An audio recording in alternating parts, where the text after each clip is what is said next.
ਵਾਹਿਗੁਰੂ ਜੀ ਕਾ ਖਾਲਸਾ ਵਾਹਿਗੁਰੂ ਜੀ ਕੀ ਫਤਿਹ। ਬਲਿਹਾਰੀ ਕੁਦਰਤ ਵਸਿਆ ਤੇਰਾ ਅੰਤ ਨਾ ਜਾਈ ਲਖਿਆ। ਕੁਦਰਤ ਅਨੰਤ ਹੈ, ਵਿਸ਼ਾਲ ਹੈ। ਸਾਡੇ ਆਲੇ ਦੁਆਲੇ ਹਵਾ, ਪਾਣੀ, ਧਰਤੀ, ਜੰਗਲ, ਬੂਟੇ, ਜੀਵ ਜੰਤੂ ਸਭ ਕੁਦਰਤ ਦਾ ਅੰਸ਼ ਹਨ। ਇਹ ਸਾਰੇ ਰਲ ਕੇ ਸਾਡੇ ਵਾਤਾਵਰਣ ਨੂੰ ਸਿਰਜਦੇ ਹਨ। ਮਨੁੱਖ ਕੁਦਰਤ ਦੀ ਸਰਵੋਤਮ ਰਚਨਾ ਹੈ। ਮਨੁੱਖ ਆਦਿ ਕਾਲ ਤੋਂ ਹੀ ਆਪਣੀਆਂ ਲੋੜਾਂ ਦੀ ਪੂਰਤੀ ਲਈ ਕੁਦਰਤੀ ਸੰਸਾਧਨਾਂ ਦੀ ਵਰਤੋਂ ਕਰਦਾ ਆ ਰਿਹਾ ਹੈ। ਸਾਡੇ ਪੁਰਖੇ ਵੀ ਜੰਗਲਾਂ ਦੀ ਕਟਾਈ ਕਰਕੇ, ਸ਼ਿਕਾਰ ਕਰਕੇ ਆਪਣੇ ਆਲੇ ਦੁਆਲੇ ਦੇ ਵਾਤਾਵਰਣ ਨੂੰ ਪ੍ਰਭਾਵਿਤ ਕਰਦੇ ਸਨ।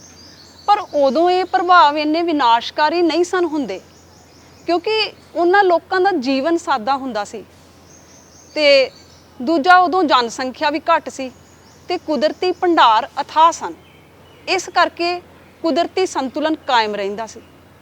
ਪਰ ਹੌਲੀ ਹੌਲੀ ਮਨੁੱਖ ਗੈਰ ਕੁਦਰਤੀ ਤੇ ਅਸਹਿਜ ਹੁੰਦਾ ਗਿਆ।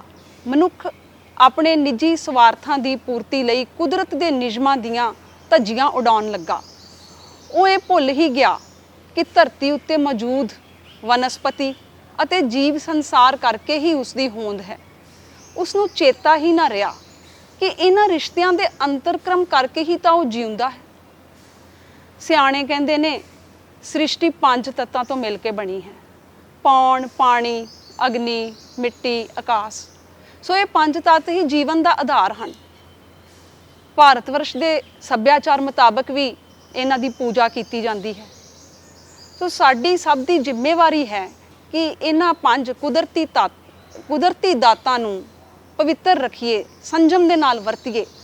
ਪਰ ਕੁਦਰਤ ਦੀਆਂ ਇਹ ਅਨਮੋਲ ਦਾਤਾਂ ਸਾਨੂੰ ਬਿਨਾਂ ਮਿਹਨਤ ਕੀਤਿਆਂ, ਬਿਨਾਂ ਇਸ ਦੀ ਕੀਮਤ ਅਦਾ ਕੀਤਿਆਂ ਮਿਲੀਆਂ ਹੋਈਆਂ ਹਨ ਤੇ ਇਹੀ ਕਾਰਨ ਹੈ ਕਿ ਅਸੀਂ ਇਹਨਾਂ ਦੀ ਕਦਰ ਹੀ ਨਹੀਂ ਕਰਦੇ।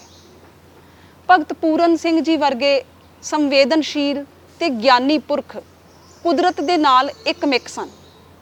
ਭਗਤ ਜੀ ਨੂੰ ਵਾਤਾਵਰਣ ਦੇ ਨਾਲ ਬੜਾ ਲਗਾਵ ਸੀ। ਉਹ ਕੁਦਰਤ ਦੀ ਲੁੱਟ ਖਸੁੱਟ ਨਹੀਂ ਸਨ ਸਹਿਣ ਕਰ ਸਕਦੇ। ਭਗਤ ਜੀ ਲਿਖਦੇ ਹਨ ਕਿ ਜੀਵ ਜੰਤੂਆਂ ਦੀ, ਜੀਵ ਸੰਸਾਰ ਦੀ ਪਾਲਣਾ ਕਰਨ ਵਾਲੇ 3 ਪ੍ਰਮੁੱਖ ਸਾਧਨ ਪੌਣ, ਪਾਣੀ ਤੇ ਧਰਤੀ ਹਨ। ਸੋ ਸ੍ਰਿਸ਼ਟੀ ਦੇ ਸ਼ੁਰੂ ਤੋਂ ਹੀ ਇਹ ਤਿੰਨੇ ਸਾਧਨ ਨਵੇਂ ਨਰੋਏ ਚੱਲੇ ਆ ਰਹੇ ਹਨ। ਪਰ ਮਸ਼ੀਨੀ ਸਭਿਅਤਾ ਨੇ ਥੋੜ੍ਹੇ ਸਮੇਂ ਦੇ ਵਿੱਚ ਹੀ ਇਹਨਾਂ ਸਾਧਨਾਂ ਨੂੰ ਇੰਨਾ ਬਰਬਾਦ ਕਰ ਦਿੱਤਾ ਹੈ ਤੇ ਕਰਦੀ ਆ ਰਹੀ ਹੈ ਕਿ ਮਨੁੱਖ ਜਾਤੀ ਦੇ ਸਾਹਮਣੇ ਵੱਡੇ ਸੰਕਟ ਖੜੇ ਹੋ ਗਏ ਹਨ।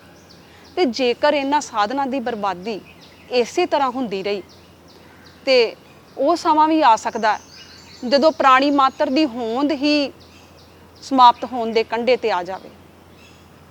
ਹਵਾ ਦੇ ਨਾਲ ਸਾਡੇ ਸਾਹਾਂ ਦੀ ਲੜੀ ਚੱਲਦੀ ਹੈ, ਪਰ ਕਾਰਖਾਨਿਆਂ ਦੀਆਂ ਚਿਮਨੀਆਂ ਚੋਂ ਨਿਕਲਦਾ ਧੂੰਆਂ, ਮੋਟਰ ਗੱਡੀਆਂ ਤੇ ਹੋਰ ਵਾਹਨਾਂ ਚੋਂ ਨਿਕਲਦੇ ਧੂਏ ਨੇ ਸਾਡੀ ਹਵਾ ਨੂੰ ਦੂਸ਼ਿਤ ਕਰ ਦਿੱਤਾ ਹੈ। ਸਾਹ ਲੈਣਾ ਵੀ ਔਖਾ ਹੁੰਦਾ ਜਾ ਰਿਹਾ ਹੈ। ਸਾਡੇ ਆਲੇ ਦੁਆਲੇ ਲੱਗੇ ਹੋਏ ਰੁੱਖ ਵਾਤਾਵਰਣ ਚੋਂ ਕਾਰਬਨ ਡਾਈਆਕਸਾਈਡ ਨੂੰ ਜਜ਼ਬ ਕਰਕੇ ਤੇ ਆਕਸੀਜਨ ਦੇ ਕੇ ਸਾਡੀ ਹਵਾ ਨੂੰ ਸ਼ੁੱਧ ਕਰਦੇ ਹਨ। ਰੁੱਖ ਧਰਤੀ ਦੇ ਫੇਫੜੇ ਹਨ, ਪਰ ਰੁੱਖਾਂ ਦੀ ਅੰਧਾਧੁੰਦ ਕਟਾਈ ਚਿੰਤਾ ਦਾ ਵਿਸ਼ਾ ਬਣੀ ਹੋਈ ਹੈ। ਭਗਤ ਜੀ ਲਿਖਦੇ ਹਨ ਕਿ ਭਾਰਤ ਵਿੱਚ ਜਿਸ ਹਿਸਾਬ ਦੇ ਨਾਲ ਰੁੱਖ ਵੱਢੇ ਜਾ ਰਹੇ ਹਨ, ਜੇਕਰ ਰੁੱਖਾਂ ਦੀ ਕਟਾਈ ਇਸੇ ਤਰ੍ਹਾਂ ਹੁੰਦੀ ਰਹੀ ਤਾਂ ਇੱਕ ਦਿਨ ਦੇਸ਼ ਦੀ ਧਰਤੀ ਰੇਤ ਦਾ ਮਾਰੂਥਲ ਬਣ ਜਾਏਗੀ। ਸਾਡੇ ਦੇਸ਼ ਵਿੱਚ ਆਬਾਦੀ ਦੇ ਵਧੇ ਹੋਏ ਚੱਕਰ ਨੇ ਜੰਗਲ ਨੂੰ ਨਿਗਲ ਲਿਆ। ਮਿੱਟੀ ਨੂੰ ਹਵਾ ਦੀਆਂ ਹਨੇਰੀਆਂ ਤੇ ਪਾਣੀ ਦੇ ਹੜ੍ਹਾਂ ਤੋਂ ਖੁਰਨ ਤੋਂ ਬਚਾਉਣ ਦੇ ਲਈ ਧਰਤੀ ਉੱਤੇ 100 ਹਿੱਸੇ ਵਿੱਚੋਂ 33 ਹਿੱਸੇ ਉੱਤੇ ਜੰਗਲ ਹੋਣੇ ਚਾਹੀਦੇ ਹਨ। ਪਰ ਹੁਣ ਇਹ ਰਕਬਾ ਘਟ ਕੇ 20% ਹੀ ਰਹਿ ਗਿਆ ਹੈ। ਸੋ ਰੁੱਖਾਂ ਦੀ ਅੰਧਾਧੁੰਦ ਕਟਾਈ ਚਿੰਤਾ ਦਾ ਵਿਸ਼ਾ ਬਣੀ ਹੋਈ ਹੈ। ਰੁੱਖਾਂ ਦੀ ਅਣਹੋਂਦ ਕਾਰਨ ਦੇਸ਼ ਵਿੱਚ ਹੜ੍ਹਾਂ ਦੇ ਨਾਲ ਤਬਾਹੀ ਵਿੱਚ ਵੀ ਵਾਧਾ ਹੋਇਆ ਹੈ ਤੇ ਇਹ ਹੜ੍ਹ ਆਪਣੇ ਨਾਲ ਅਣਉਪਜਾਊ ਕੀਮਤੀ ਮਿੱਟੀ ਦੀ 8 ਇੰਚ ਉੱਪਰਲੀ ਪਰਤ ਖੋਰ ਕੇ ਨਾਲ ਲਿਜਾ ਰਹੇ ਹਨ। ਰੁੱਖਾਂ ਦੀ ਅਣਹੋਂਦ ਕਾਰਨ ਧਰਤੀ ਹੇਠਲੇ ਪਾਣੀ ਦੀ ਸਤਹ ਵੀ ਡਿੱਗਦੀ ਜਾ ਰਹੀ ਹੈ। ਮੌਸਮ ਦੇ ਵਿੱਚ ਵੀ ਤਬਦੀਲੀਆਂ ਆ ਗਈਆਂ। ਕਈ ਜਗ੍ਹਾ ਬਾਰਿਸ਼ ਘੱਟ ਹੋ ਰਹੀ ਹੈ, ਕਈ ਜਗ੍ਹਾ ਹੜ੍ਹ ਆ ਰਹੇ ਹਨ। ਤੇ ਧਰਤੀ ਹੇਠਲੇ ਪਾਣੀ ਦੇ ਵਹਾਅ ਵੀ ਬਦਲ ਗਏ ਹਨ। ਕਈ ਇਲਾਕੇ ਖਾਰੇਪਨ ਦੇ ਪ੍ਰਭਾਵ ਹੇਠ ਆ ਚੁੱਕੇ ਹਨ। UNO ਦੀ ਇੱਕ ਰਿਪੋਰਟ ਦੇ ਅਨੁਸਾਰ ਗਰਮਖੰਡੀ ਦੇਸ਼ਾਂ ਦੇ ਵਿੱਚ 15 ਮਿਲੀਅਨ ਹੈਕਟੇਅਰ ਦੇ ਹਿਸਾਬ ਨਾਲ ਹਰ ਸਾਲ ਜੰਗਲ ਕੱਟੇ ਜਾ ਰਹੇ ਹਨ ਤੇ ਇਹਨਾਂ ਜੰਗਲਾਂ ਦੀ ਅੰਧਾਧੁੰਦ ਕਟਾਈ ਦੇ ਕਰਕੇ ਵਨਸਪਤੀ ਅਤੇ ਜੀਵ ਜੰਤੂਆਂ ਦੀਆਂ ਬਹੁਤ ਸਾਰੀਆਂ ਪ੍ਰਜਾਤੀਆਂ ਦਾ ਵੱਡੇ ਪੱਧਰ ਤੇ ਖਾਤਮਾ ਹੋ ਰਿਹਾ। ਭਗਤ ਜੀ ਕਿਹਾ ਕਰਦੇ ਸਨ, ਰੁੱਖ ਦੇਸ਼ ਦੀ ਖੁਸ਼ਹਾਲੀ ਦਾ ਆਧਾਰ ਹਨ। ਸੋ ਇਸ ਕਰਕੇ ਵੱਧ ਤੋਂ ਵੱਧ ਰੁੱਖ ਲਾ ਕੇ ਪ੍ਰਾਣੀ ਮਾਤਰ ਦਾ ਭਲਾ ਕਰੋ। ਭਗਤ ਜੀ ਨੇ ਲਿਖਿਆ ਹੈ ਕਿ ਬਾਰਿਸ਼ ਦੇ ਮੌਸਮ ਵਿੱਚ ਹਰ ਇੱਕ ਮਨੁੱਖ ਇੱਕ ਰੁੱਖ ਜ਼ਰੂਰ ਲਾਵੇ। ਭਗਤ ਜੀ ਨੇ 1927 ਤੋਂ ਹੀ ਵਾਤਾਵਰਣ ਦੇ ਉੱਤੇ ਕੰਮ ਕਰਨਾ ਸ਼ੁਰੂ ਕਰ ਦਿੱਤਾ ਸੀ। ਪਿੰਗਲਵਾੜਾ ਸੰਸਥਾ ਵੀ ਡਾਕਟਰ ਇੰਦਰਜੀਤ ਕੌਰ ਜੀ ਦੀ ਅਗਵਾਈ ਦੇ ਵਿੱਚ ਵਾਤਾਵਰਣ ਸੁਧਾਰ ਵੱਲ ਖਾਸ ਧਿਆਨ ਦੇ ਰਹੀ ਹੈ। ਸੰਸਥਾ ਦੁਆਰਾ ਹਰ ਸਾਲ ਜਨਤਕ ਥਾਵਾਂ ਦੇ ਉੱਤੇ ਪਿੰਗਲਵਾੜਾ ਮੈਂਬਰ ਸਰਦਾਰ ਰਾਜਵੀਰ ਸਿੰਘ ਜੀ ਦੀ ਅਗਵਾਈ ਦੇ ਵਿੱਚ ਬੂਟੇ ਲਗਾਏ ਜਾਂਦੇ ਹਨ। ਸੰਸਥਾ ਦੁਆਰਾ ਆਪਣੀ ਨਰਸਰੀ ਦੇ ਵਿੱਚ 60,000 ਬੂਟੇ ਤਿਆਰ ਕਰਕੇ ਹੋਰਨਾਂ ਸੰਸਥਾਵਾਂ ਨੂੰ ਭੇਜੇ ਗਏ ਹਨ ਤੇ 20,000 ਬੂਟੇ ਸਕੂਲਾਂ, ਕਾਲਜਾਂ, ਹਸਪਤਾਲਾਂ ਤੇ ਹੋਰ ਜਨਤਕ ਥਾਵਾਂ ਦੇ ਉੱਤੇ ਲਗਾਏ ਗਏ ਹਨ। ਗੁਰੂ ਸਾਹਿਬ ਨੇ ਫਰਮਾਇਆ ਹੈ, ਪਹਿਲਾ ਪਾਣੀ ਜੀਓ ਹੈ ਜਿਤ ਹਰਿਆ ਸਭ ਕੋਏ। ਪਾਣੀ ਕੁਦਰਤ ਦੀ ਵਡਮੁੱਲੀ ਦਾਤ ਹੈ, ਪਰ ਅੱਜ ਕੁਦਰਤ ਦੀ ਇਹ ਦਾਤ ਵੀ ਮਨੁੱਖੀ ਗਤੀਵਿਧੀਆਂ ਦੇ ਕਾਰਨ ਸੰਕਟ ਦੇ ਵਿੱਚ ਹੈ। ਇੱਕ ਤਾਂ ਸੰਘਣੀ ਅਤੇ ਮੁਨਾਫੇਖੋਰ ਖੇਤੀ ਨੇ ਪਾਣੀ ਦੇ ਸਾਰੇ ਸਮੀਕਰਨ ਹੀ ਵਿਗਾੜ ਦਿੱਤੇ ਹਨ ਤੇ ਦੂਜੇ ਪਾਸੇ ਮਨੁੱਖੀ ਗਤੀਵਿਧੀਆਂ ਦੇ ਕਾਰਨ ਪਾਣੀ ਦੂਸ਼ਿਤ ਵੀ ਕੀਤਾ ਜਾ ਰਿਹਾ। ਘਰਾਂ ਤੇ ਸਨਅਤਾਂ ਦਾ ਗੰਦਾ ਪਾਣੀ ਧੜੱਲੇ ਨਾਲ ਨਦੀਆਂ ਨਾਲਿਆਂ 'ਚ ਸੁੱਟਿਆ ਜਾ ਰਿਹਾ। ਸਰਕਾਰੀ ਅਤੇ ਗੈਰ ਸਰਕਾਰੀ ਸੰਸਥਾਵਾਂ ਨੂੰ ਜਲ ਸੰਭਾਲ ਕਰਨ ਦੇ ਲਈ ਪ੍ਰਚਾਰ ਤੇ ਪ੍ਰਸਾਰ ਰਾਹੀਂ ਲੋਕਾਂ ਦੀ ਸ਼ਮੂਲੀਅਤ ਕਰਾਉਣੀ ਚਾਹੀਦੀ ਹੈ। ਰੇਨ ਵਾਟਰ ਹਾਰਵੈਸਟਿੰਗ ਸਿਸਟਮ ਲਗਾ ਕੇ ਧਰਤੀ ਹੇਠਲੇ ਪਾਣੀ ਦਾ ਸਤਰ ਉੱਚਾ ਚੁੱਕਿਆ ਜਾ ਸਕਦਾ ਹੈ। ਇਸ ਪ੍ਰਤੀ ਲੋਕਾਂ ਦੇ ਵਿੱਚ ਜਾਗਰੂਕਤਾ ਪੈਦਾ ਕਰਨ ਦੀ ਲੋੜ ਹੈ ਤੇ ਸਰਕਾਰ ਨੂੰ ਵੀ ਇਸ ਵੱਲ ਧਿਆਨ ਦੇਣਾ ਚਾਹੀਦਾ ਹੈ।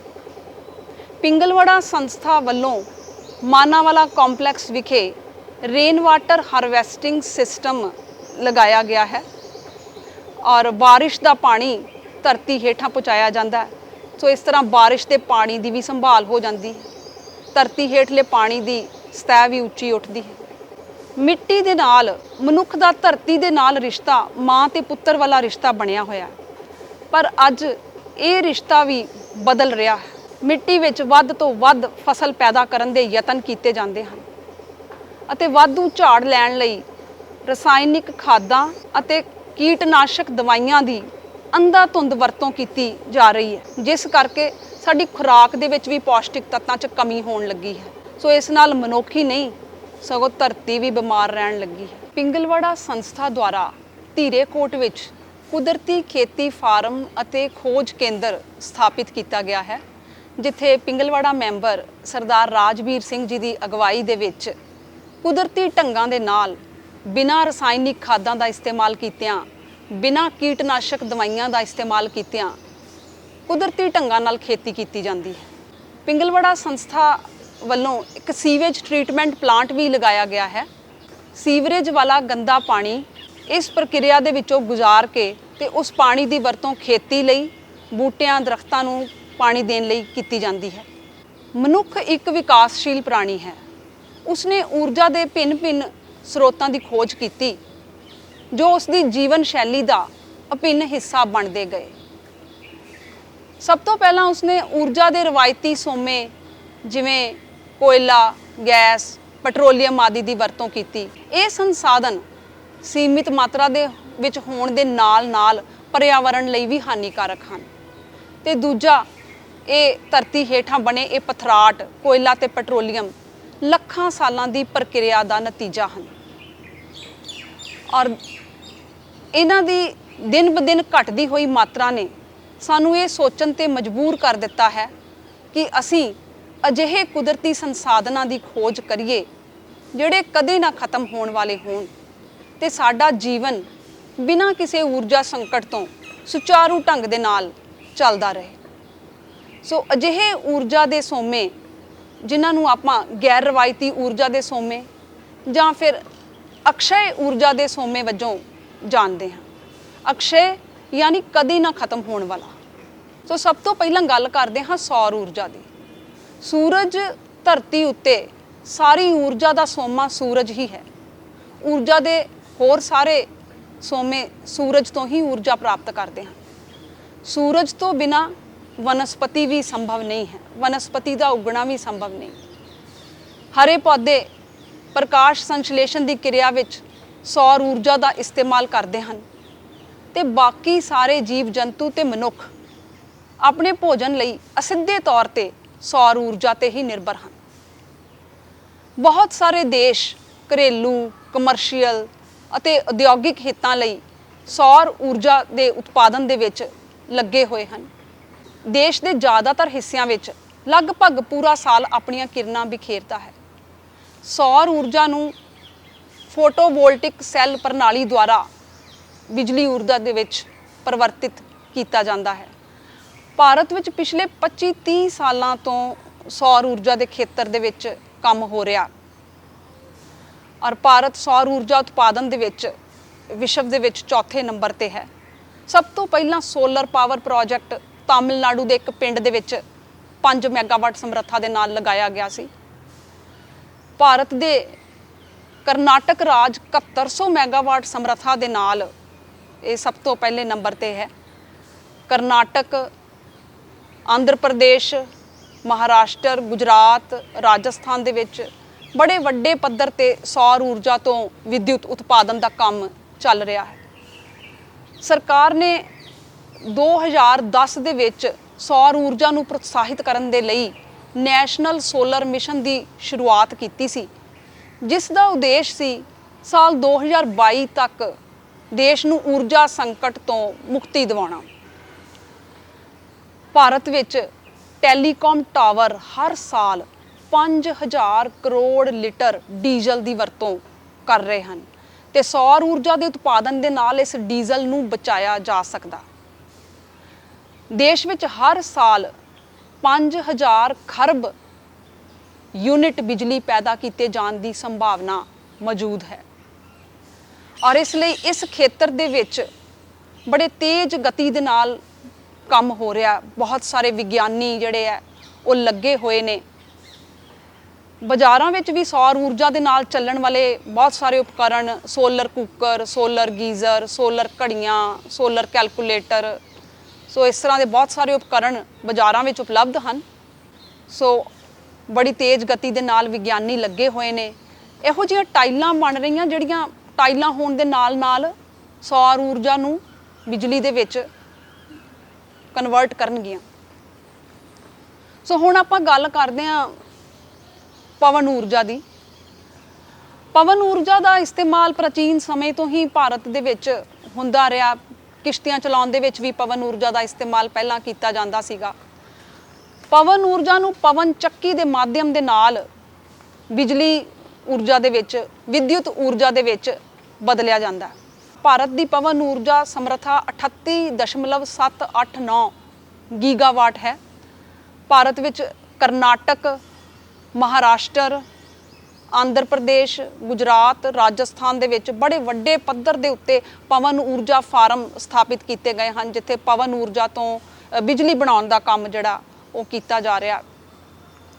ਡੈਨਮਾਰਕ ਦੀ ਸਹਾਇਤਾ ਦੇ ਨਾਲ 10 ਮੈਗਾਵਾਟ ਸਮਰੱਥਾ ਵਾਲੇ 2 ਪਵਨ ਊਰਜਾ ਫਾਰਮ ਤਾਮਿਲਨਾਡੂ ਤੇ ਗੁਜਰਾਤ ਵਿੱਚ ਸਥਾਪਿਤ ਕੀਤੇ ਗਏ ਹਨ। ਪਿਛਲੇ ਕੁਝ ਦਹਾਕਿਆਂ ਦੇ ਵਿੱਚ ਬਿਜਲੀ ਉਤਪਾਦਕ ਪਵਨ ਚੱਕੀਆਂ ਦੀ ਤਕਨੀਕ ਦੇ ਵਿੱਚ ਕਾਫੀ ਪ੍ਰਗਤੀ ਹੋਈ ਹੈ ਤੇ ਬਿਜਲੀ ਉਤਪਾਦਨ ਦੀ ਲਾਗਤ ਕਾਫੀ ਘੱਟ ਹੋਈ ਹੈ ਔਰ ਸਭ ਤੋਂ ਵੱਡੀ ਗੱਲ ਹੈ ਕਿ ਇਹ ਪ੍ਰਦੂਸ਼ਣ ਰਹਿਤ ਊਰਜਾ ਦਾ ਸੋਮਾ ਹੈ। ਹੁਣ ਆਪਾਂ ਗੱਲ ਕਰਦੇ ਹਾਂ ਜੀ ਜਲ ਵਿਦਯੁਤ ਸ਼ਕਤੀ। ਹਾਈਡਰੋ ਪਾਵਰ ਪ੍ਰੋਜੈਕਟਸ ਦੇ ਅਧੀਨ ਨਦੀਆਂ ਉੱਤੇ ਬੰਨ ਬਣਾ ਕੇ ਤੇ ਉਸ ਪਾਣੀ ਦੇ ਨਾਲ ਟਰਬਾਈਨਾਂ ਚਲਾ ਕੇ ਬਿਜਲੀ ਪੈਦਾ ਕੀਤੀ ਜਾਂਦੀ ਹੈ। ਭਾਰਤ 5ਵਾਂ ਵੱਡਾ ਹਾਈਡਰੋ ਪਾਵਰ ਸਮਰੱਥਾ ਵਾਲਾ ਦੇਸ਼ ਹੈ। ਦੇਸ਼ ਵਿੱਚ ਬਹੁਤ ਸਾਰੇ ਹਾਈਡਰੋ ਇਲੈਕਟ੍ਰਿਕ ਪਾਵਰ ਪ੍ਰੋਜੈਕਟਸ ਹਨ। 25 ਮੈਗਾਵਾਟ ਸਮਰੱਥਾ ਵਾਲੇ ਦੇਸ਼ ਵਿੱਚ 197 ਹਾਈਡਰੋ ਪਾਵਰ ਪ੍ਰੋਜੈਕਟਸ ਹਨ ਔਰ ਸਭ ਤੋਂ ਵੱਡੇ ਹਾਈਡਰੋ ਪਾਵਰ ਪ੍ਰੋਜੈਕਟਸ ਦੀ ਗੱਲ ਕਰੀਏ ਤਾਂ ਵਿੱਚ ਟੀਰੀ ਡੈਮ ਉੱਤਰਾਖੰਡ ਦੇ ਵਿੱਚ ਹੈ, ਕੋਇਨਾ ਡੈਮ ਪ੍ਰੋਜੈਕਟ ਮਹਾਰਾਸ਼ਟਰ ਦੇ ਵਿੱਚ, ਸ਼੍ਰੀ ਸੇਲਮ ਡੈਮ ਪ੍ਰੋਜੈਕਟ ਆਂਧਰ ਪ੍ਰਦੇਸ਼ 'ਚ ਹੈ, ਨਾਥਪਾ ਝਾਕਰੀ ਡੈਮ ਹਿਮਾਚਲ ਪ੍ਰਦੇਸ਼, ਸਰਦਾਰ ਸਰੋਵਰ ਡੈਮ ਗੁਜਰਾਤ ਦੇ ਵਿੱਚ। ਪੰਜਾਬ ਦੇ ਵਿੱਚ ਵੀ ਬਹੁਤ ਸਾਰੇ ਹਾਈਡਰੋ ਪ੍ਰੋਜੈਕਟਸ ਹਨ, ਜਿਵੇਂ Ranjit Sagar dam project, Bhakra Nangal dam, Thein dam, Mukerian hydel project. So ਬੜੇ ਵੱਡੇ ਪੱਧਰ ਤੇ ਭਾਰਤ ਵਿੱਚ ਵੀ ਜਲ ਸ਼ਕਤੀ ਤੋਂ ਵਿਦਿਅਤ ਉਤਪਾਦਨ ਜਿਹੜਾ ਉਹ ਕੀਤਾ ਜਾ ਰਿਹਾ। ਸਮੁੱਚੇ ਵਿਸ਼ਵ ਦੇ ਵਿੱਚ 1/4 ਬਿਜਲੀ ਜਿਹੜੀ ਹੈ ਉਹ ਜਲ ਸ਼ਕਤੀ ਤੋਂ ਪੈਦਾ ਕੀਤੀ ਜਾ ਰਹੀ ਹੈ। ਸੋ ਭਾਰਤ ਵਿੱਚ ਵੀ ਇਸ ਖੇਤਰ ਦੇ ਵਿੱਚ ਅਪਾਰ ਸੰਭਾਵਨਾਵਾਂ ਮੌਜੂਦ ਹਨ ਔਰ ਇਹ ਪ੍ਰਦੂਸ਼ਣ ਰਹਿਤ ਊਰਜਾ ਦਾ ਸੋਮਾ ਹੈ। ਅਗਲਾ ਸੋਮਾ ਹੈ ਊਰਜਾ ਦਾ ਬਾਇਓਮਾਸ ਊਰਜਾ। ਬਾਇਓਮਾਸ ਫਸਲਾਂ ਦੀ ਰਹਿੰਦ ਖੂੰਹਦ ਅਤੇ ਜੈਵ ਪਦਾਰਥਾਂ ਤੋਂ ਵੀ ਊਰਜਾ ਬਣਾਈ ਜਾ ਸਕਦੀ ਹੈ, ਊਰਜਾ ਪੈਦਾ ਕੀਤੀ ਜਾ ਸਕਦੀ ਹੈ। ਭਾਰਤ ਵਿੱਚ ਜ਼ਿਆਦਾਤਰ ਜਨਸੰਖਿਆ, ਖਾਸ ਕਰਕੇ ਪਿੰਡਾਂ ਵਿੱਚ ਰਹਿੰਦੀ ਜਨਸੰਖਿਆ, ਜੈਵ ਪਦਾਰਥਾਂ ਦਾ ਇਸਤੇਮਾਲ ਬਾਲਣ ਦੇ ਰੂਪ ਵਿੱਚ ਕਰਦੀ ਹੈ, ਜਿਵੇਂ ਲੱਕੜੀ, ਗੋਬਰ, ਖਰਪਤਵਾਰ ਆਦਿ ਪ੍ਰਮੁੱਖ ਜੈਵ ਪਦਾਰਥ ਹਨ ਜਿਨ੍ਹਾਂ ਦਾ ਇਸਤੇਮਾਲ ਬਾਲਣ ਦੇ ਲਈ ਕੀਤਾ ਜਾਂਦਾ ਹੈ। ਫਸਲਾਂ ਦੇ ਵਿਅਰਥ ਪਦਾਰਥ ਅਤੇ ਸ਼ਹਿਰਾਂ ਤੇ ਉਦਯੋਗਾਂ ਦੇ ਠੋਸ ਕਚਰੇ ਤੋਂ ਵੀ ਬਿਜਲੀ ਬਣਾਈ ਜਾਂਦੀ ਹੈ। ਪਿੰਗਲਵੜਾ ਸੰਸਥਾ ਵੱਲੋਂ ਮਾਨਾਵਾਲਾ ਕੰਪਲੈਕਸ ਵਿਖੇ ਗੋਬਰ ਗੈਸ ਪਲਾਂਟ ਲਗਾਇਆ ਗਿਆ ਹੈ। ਸੋ ਇੱਥੇ ਗਊਆਂ ਦੇ ਗੋਬਰ ਤੋਂ ਬਾਇਓਗੈਸ ਤਿਆਰ ਕੀਤੀ ਜਾਂਦੀ ਹੈ ਤੇ ਇਸ ਦਾ ਇਸਤੇਮਾਲ ਮਾਨਾਵਾਲਾ ਕੰਪਲੈਕਸ ਵਿਖੇ ਖਾਣਾ ਬਣਾਉਣ ਦੇ ਲਈ ਇਸ ਗੈਸ ਦਾ ਇਸਤੇਮਾਲ ਕੀਤਾ ਜਾਂਦਾ ਹੈ। ਸੋ ਕੁਦਰਤ ਦੇ ਅਜਿਹੇ ਸੋਮੇ ਜਿਹੜੇ ਹਨ ਊਰਜਾ ਦੇ, ਸੋ ਇਹਨਾਂ ਦੀ ਆਪਾਂ ਇਸਤੇਮਾਲ ਕਰਕੇ ਭਵਿੱਖ ਦੇ ਵਿੱਚ ਊਰਜਾ ਸੰਕਟ ਨੂੰ ਕਾਫੀ ਮਿਟਾਇਆ ਜਾ ਸਕਦਾ ਹੈ। ਤੇ ਦੂਜਾ ਇਹ ਪ੍ਰਦੂਸ਼ਣ ਰਹਿਤ ਊਰਜਾ ਦੇ ਸੋਮੇ ਹਨ। ਕੁਦਰਤ ਮਨੁੱਖ ਨੂੰ ਢੇਰਾਂ ਹੀ ਨਿਆਮਤਾਂ ਬਖਸ਼ਦੀ ਹੈ, ਜਿਵੇਂ ਉਹ ਮਨੁੱਖ ਜਾਤੀ ਦੇ ਉੱਤੋਂ ਸਭ ਕੁਝ ਨਿਛਾਵਰ ਕਰਨ ਦੇ ਲਈ ਤੁਲੀ ਹੋਵੇ। ਸੋ ਕੁਦਰਤ ਦੇ ਨਾਲ ਚੱਲਣਾ ਸੌਖਾ, ਲਾਹੇਵੰਦ ਤੇ ਸਿਹਤਮੰਦ ਹੁੰਦਾ ਹੈ। ਸੋ ਇਸ ਲਈ ਮਨੁੱਖ ਨੂੰ ਕੁਦਰਤ ਦੇ ਨਾਲ ਜੁੜਨਾ ਚਾਹੀਦਾ ਹੈ, ਕੁਦਰਤ ਦੇ ਅਨੁਸਾਰ ਜੀਵਨ ਜਿਉਣਾ ਚਾਹੀਦਾ ਹੈ, ਕਿਉਂਕਿ ਕੁਦਰਤ ਦੇ ਉਲਟ ਚੱਲਣ ਦੇ ਨਾਲ ਬੜੇ ਭਿਆਨਕ ਸਿੱਟੇ ਜਿਹੜੇ ਆ ਉਹ ਸਾਹਮਣੇ ਆਉਂਦੇ ਹਨ। ਮਨੁੱਖ ਨੂੰ ਇਹ ਸਮਝਣਾ ਚਾਹੀਦਾ ਕਿ ਜੋ ਕੰਮ ਕੁਦਰਤ ਦੇ ਹਨ ਉਹ ਮਨੁੱਖ ਕਦੇ ਨਹੀਂ ਕਰ ਸਕਦਾ। ਕੁਦਰਤ ਦੇ ਕੰਮਾਂ ਦੇ ਵਿੱਚ ਦਖਲਅੰਦਾਜ਼ੀ ਕਰਨ ਦੇ ਨਾਲ ਕੁਦਰਤ ਭਿਆਨਕ ਰੂਪ ਦੇ ਵਿੱਚ ਸਾਹਮਣੇ ਆਉਂਦੀ ਹੈ। ਸੋ ਸਾਨੂੰ ਚਾਹੀਦਾ ਹੈ ਕਿ ਜਿਹੜੀਆਂ ਨੀਤੀਆਂ, ਸਿਧਾਂਤ ਕੇਵਲ ਮਨੁੱਖ ਜਾਤੀ ਦੇ ਹਿੱਤਾਂ ਨੂੰ ਧਿਆਨ ਵਿੱਚ ਰੱਖ ਕੇ ਨਹੀਂ ਕਰਨੇ ਚਾਹੀਦੇ, ਸਗੋਂ ਧਰਤੀ ਉੱਤੇ ਹਰ ਛੋਟੇ ਤੋਂ ਛੋਟੇ ਜੀਵ ਨੂੰ ਵੀ ਧਿਆਨ ਵਿੱਚ ਰੱਖਣਾ ਚਾਹੀਦਾ ਹੈ। ਸੋ ਇਹਨਾਂ ਸ਼ਬਦਾਂ ਦੇ ਨਾਲ ਹੀ ਹੋਈਆਂ ਭੁੱਲਾਂ ਚੁੱਕਾਂ ਲਈ ਮੈਂ ਖਿਮਾ ਦੀ ਜਾਚਕ ਹਾਂ। ਵਾਹਿਗੁਰੂ ਜੀ ਕਾ ਖਾਲਸਾ, ਵਾਹਿਗੁਰੂ ਜੀ ਕੀ ਫਤਿਹ।